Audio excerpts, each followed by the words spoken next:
the police, as usual, has come out to deny having him, just like they denied having Nyanzi, just like they've denied having many of our comrades in the past.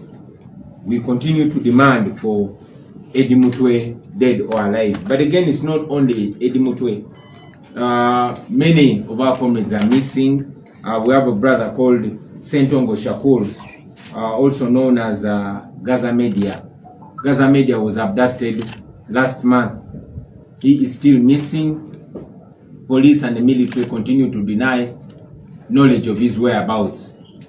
Although some of our comrades that have returned from that military detention from CMI have told us that they saw him there, very badly tortured. When Bright Muhumuza from Barara was freed from CMI, he told us he saw Gaza Media there. When Vian Bashabe from Hoima was released, he told us he saw Gaza Media there. Even recently, our comrade called Chimera Ibrahim, also known as Miguna, gave us information that Shakur, Sentongo, also known as Gaza Media, is detained and badly tortured in CMI. Our brother Mpalanyi Michael was abducted on the 18th of March from Matuga, is also missing, but those that have been freed from CMI told us that they saw him there, and so is Douglas Isambu from Masaka. We continue to demand for the unconditional release of these brothers and others that are detained unlawfully, and we continue to condemn the terrible and backward behavior of our security forces of abducting people. In the same breath, I want to demand for the freedom of our comrades, including Achileo Chivumbi, including Wakabi Grace, Mugumya Gaddafi, and others. These are detained unlawfully in Masaka. When the regime wanted to keep us in detention and to isolate me, they found ways using some of those that used to pose as our comrades to bring up bogus charges against our comrades. We demand for their release. Secondly, many of you saw the day before yesterday when the military surrounded this our headquarters ahead of a press conference by the youth belonging to the National Unity Platform to launch an effort to win the soon coming youth elections.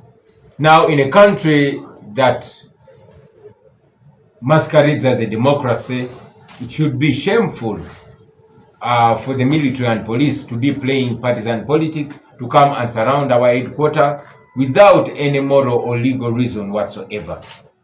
But again, it should go further to show us the kind of impunity that we are living under and how much we must fight to free ourselves. You, the journalists, recently were beaten and will be beaten again and again and again until we are free, so that everybody and anybody can practice their profession and calling in peace and with dignity.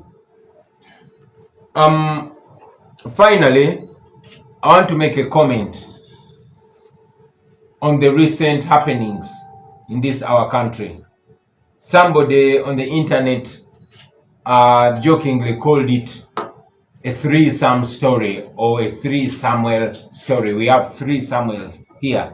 One is Sam Kutesa, who is a former government minister and a relative to General Museveni.